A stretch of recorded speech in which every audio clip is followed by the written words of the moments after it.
Wahai para umat audio sekalian, selamat datang kembali di channel Poison Store. Kali ini kita mau menjelaskan bagian kedua dari video kita yang kemarin menjelaskan mengenai equalizer.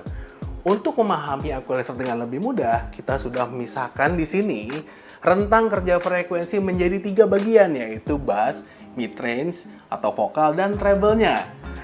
Jadi para umat audio di sini bisa memahami bagian-bagian mana yang mengalami perubahan kalau kalian itu menggeser equalizer naik atau turun pada titik-titik tertentu yang sudah kami wakilkan di sini menggunakan gambar agar lebih mudah dimengerti.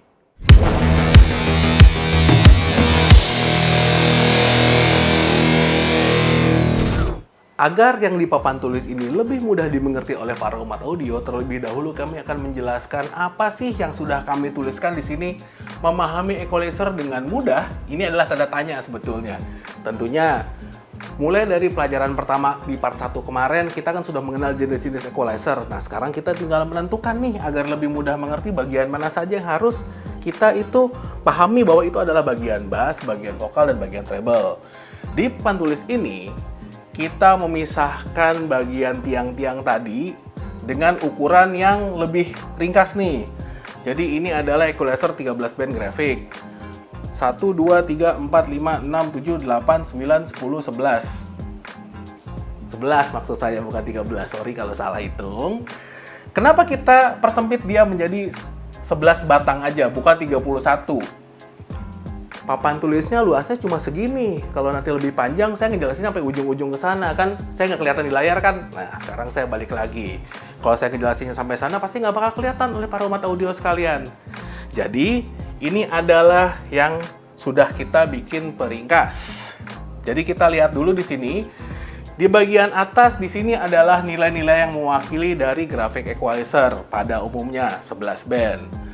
Lalu di sini adalah bagian yang bisa kita kategorikan sebagai area perubahan untuk karakteristik dari sistem equalizer itu sendiri. Kemudian baris bawahnya atau baris tengah itu adalah pemisahan antara bass, mid-range, vokal, dan treble. Ini mid-range atau vokal ya. Lalu di sini adalah saran dari Poison untuk membentuk suaranya seperti apa. Dan sekarang kita mulai bagian pertama. Bagian pertama yang akan kami jelaskan di sini adalah bagian dari bass. Untuk mengenal bass, kita melihat dari grafik equalizernya itu tiang-tiang bassnya di sini diwakilkan oleh 20 Hz, 40 Hz, 80 Hz, dan 160 Hz. Masing-masing angka ini mewakilkan karakteristik dari bentuk suaranya masing-masing. Kalau 20 Hz itu adalah deep bass, 40 Hz itu adalah low bass, 80 Hz itu adalah mid bass, 160 Hz itu adalah upper bass. Kalau kita melihat bentuk dari bass itu sendiri, kita melihat instrumen bass itu kan banyak sekali. Piano juga kalau kita main nada rendahnya, keynote rendahnya itu dia juga menghasilkan suara bass. Paling dominan dalam musik itu adalah bass gitar dan kick bass. Di bagian ini kita bisa melihat, kalau deep bass sama low bass itu adalah bentuk suara yang powerful. Jadi kalau kalian ingin meningkatkan suara bass itu sampai bengnya itu gimana, bagian sebelah sinilah yang akan diotak-atik sama kita. Lalu bagian dari dynamic. Di sini saya ingin menjelaskan dulu nih. Ini adalah pengertian dari dynamic itu sendiri. Dynamic itu bukan tingkat kecepatan yang berbeda-beda. Tetapi kalau dalam musik, seperti musik klasik, itu ada saat-saat di mana musik klasiknya itu suara volumenya itu rendah, dan pada saat dia volumenya tinggi dalam satu track yang sama. Jadi kita bayangkan di sini adalah misalnya ketukan dari kick bass. Dek, dek, dek sama dek, dek, dek, dek. Kekuatan dari ketukannya itu pelan sama hentakan kencangnya itu yang namanya dynamic.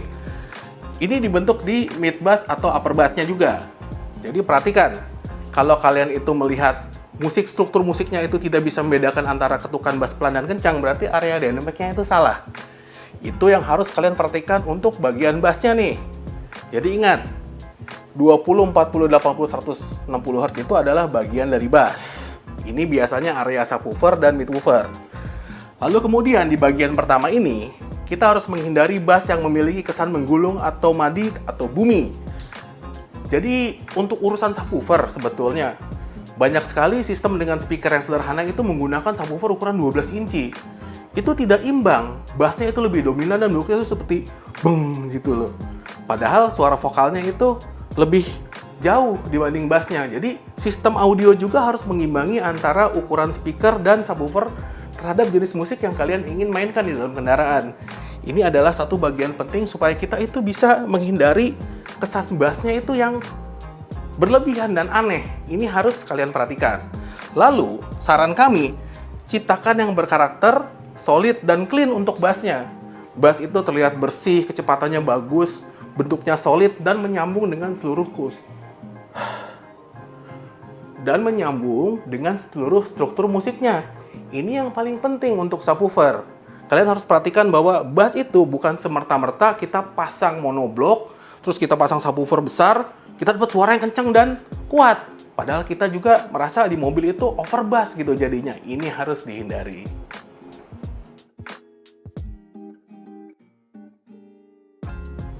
Sekarang masuk ke dalam bagian kedua, yaitu bagian mid-range. Nah, vokal pendengaran, maksud kami, vokal itu adalah suara yang paling lazim kita dengar nih. Telinga kita itu terbiasa mendengarkan suara vokal daripada suara bass atau suara treble. Karena dalam percakapan kita sehari-hari, kita pasti menggunakan mulut untuk mengomongkan kata-kata yang berada di range frekuensi vokal. Jadi telinga kita itu terbiasa dengan suara vokal. Kita lihat papan tulis, bagian kedua untuk mid-range atau vokalnya itu ada 300 Hz untuk lower mid, 600 Hz untuk middle mid-range, 1200 Hz untuk upper mid-range, dan 2400 Hz untuk presence atau high mid. Di sini kita bisa melihat, karena telinga manusia itu terbiasa untuk mendengarkan vokal, kita akan menemukan harmonik. Harmonik di sini dikategorikan itu sebagai suara yang juga akan timbul ketika kita berbicara atau suara yang lain-lain itu ikut timbul. Jadi misalnya, kalau kita itu memencet nada dalam piano, itu yang naik itu nadanya bukan satu batang tunggal.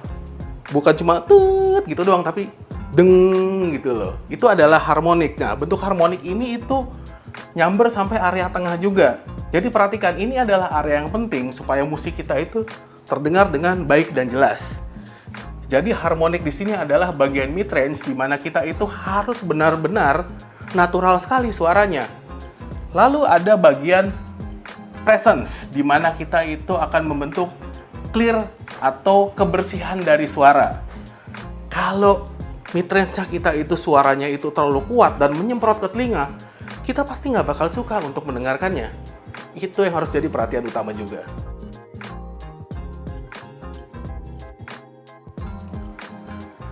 Masih ke dalam bagian mid-range nih.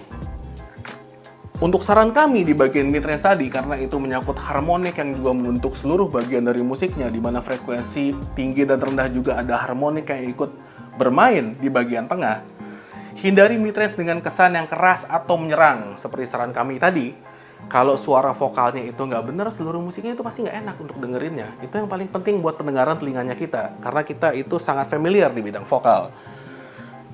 Lalu untuk saran, ciptakan mid-range yang memberikan vokal dengan artikulasi yang natural dan menyatu. Ini masih kurang tulisannya. Jadi, sebagaimana kita mendengarkan suara orang lain, yang kebetulan kita juga menciptakan rekaman terhadap maaf, kalau kita itu mendengarkan lagu-lagu referensi, di mana nyanyian suara vokal itu bentuknya itu bisa dengan jelas. Oh, ini vokalnya vokal perempuan, vokal laki-laki.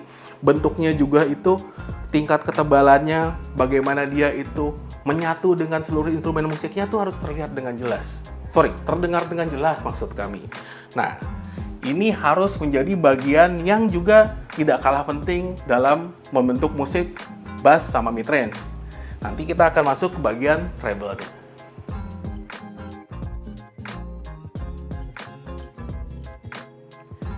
Sekarang kita akan masuk ke dalam bagian ketiga, yaitu bagian treble, di mana frekuensinya itu diwakilkan dengan frekuensi 5 kHz yang merupakan lower high, 10 kHz yang merupakan upper high, dan 16 kHz yang merupakan high spectrum.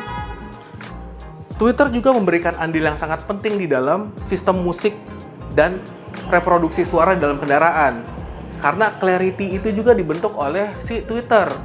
Kesannya itu suaranya airy dan suaranya lepas itu adalah satu bentuk dari Twitter yang bagus. Kita harus lihat di sini. Di sini kita mewakilkan kalau bagian 5 kHz itu juga masih merupakan bentuk clear yang juga menyambung di 2400 Hz-nya si mid-range. Jadi area ini juga bisa digunakan untuk menciptakan clarity yang lebih baik. Ini kita ngomongin clarity nih, tapi kan tadi kan clear. Jadi ini masih nyambung-nyambung sebetulnya. Oke. Untuk clear yang tadi, kita bisa melihat bahwa Twitter itu juga kan sebetulnya masih mereproduksi suara vokal. Nah, bagian pertemuan antara Twitter dengan midrange itu juga tidak boleh salah, sehingga kesannya itu suara vokal yang direproduksi Twitter itu jadi lebih mengganggu dari suara reproduksi vokal yang diciptakan oleh midrange. Pertemuannya itu harus benar-benar pas. Sehingga pada pemotongan frekuensi tadi, di mana midrange itu ketemu dengan si Twitter, dia itu harus bentuknya itu benar-benar sesuai dan ideal nanti jadinya. Itu harus kalian perhatikan untuk menciptakan clear yang lebih baik.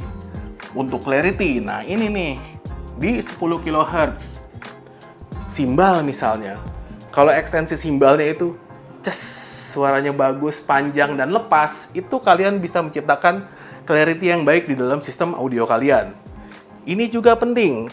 Jadi suara simbal yang benar itu dan suara simbal yang cuma putus doang itu ditentukan oleh Twitter yang baik. Lalu kemudian ada 16 kHz atau higher spectrum. Ini nih yang masih menjadi perdebatan dalam dunia audio. Sebenarnya telinga kita itu bisa mendengarkan sampai seberapa tinggi suara frekuensinya. Kalau telinga saya pribadi, biasanya sih tuh saya cuma bisa mendengarkan sampai 11.000, itu juga paling top, 10.000 lah. 10.000 Hz yang biasa saya dengarkan. Kalau saya itu mendengarkan synthwave di 12.000 Hz atau di atasnya, itu saya tidak bisa mendengar. Tetapi dalam graphic equalizer, karena ada Q juga, kita kalau menaikkan batang 16 Hz itu, 16 kHz maksudnya, dia juga akan tertarik bagian yang 10 kHz-nya untuk menciptakan clarity yang lebih baik. Meskipun 16 kHz sendiri itu cuma Batman yang bisa dengar. Nana, Nana, shout, Na, that, Na, punk, La La, take, Na, spicy, La, bacon, La, Nana shouts at that punk when he take that spicy bacon. La na na na la la na na la la.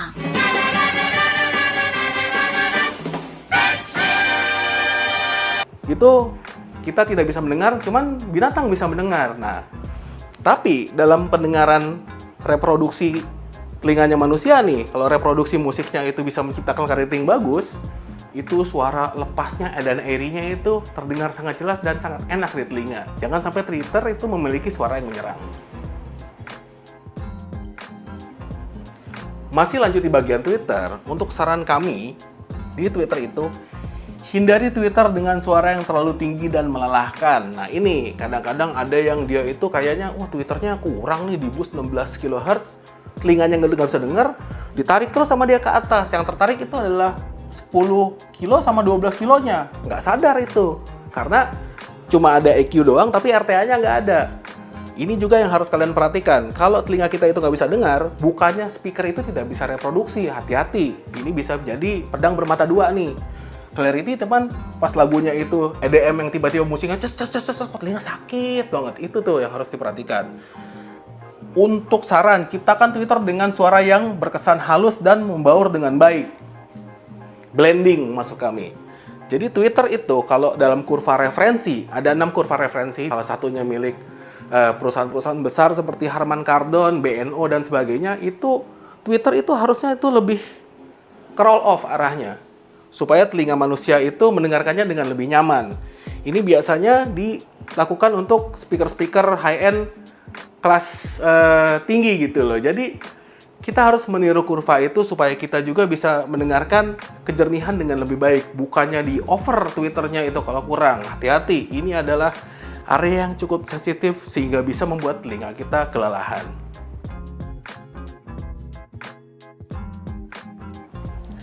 Jadi para umat audio sekalian, sekian saja penjelasan kami di bagian kedua memahami equalizer dengan mudah. Kalian bisa lihat di sini sudah kita bagikan bagian-bagiannya untuk mewakili bass, mid-range, dan juga treble-nya. Ini adalah patokan yang bisa kalian gunakan untuk menciptakan musik dengan lebih baik di dalam kendaraan. Karena dengan bermain-main dengan seluruh variabel dari si equalizer ini di dalam kendaraan, baik itu dengan menggunakan DSP atau menggunakan yang ada di head unit, kalian bisa lihat perubahannya itu terasa gitu loh suaranya. Oh, ini suaranya itu tidak natural. Ini lebih baik. Tapi kok agak mendem ya. Coba saya coba bagian sektor lain supaya dia itu benar-benar nyambung antara treble, mid-range, dan juga bassnya. Jadi para umat audio sekalian, kalau kalian suka dengan video ini, jangan lupa berikan kami like. Tentunya kalau ada pertanyaan, jangan lupa tuliskan pertanyaan kalian di kolom komen. Yang paling penting nih, jangan lupa subscribe supaya kami makin tambah semangat lagi menciptakan video-video seperti ini di kemudian hari. Salam dari Voice Channel. Cut!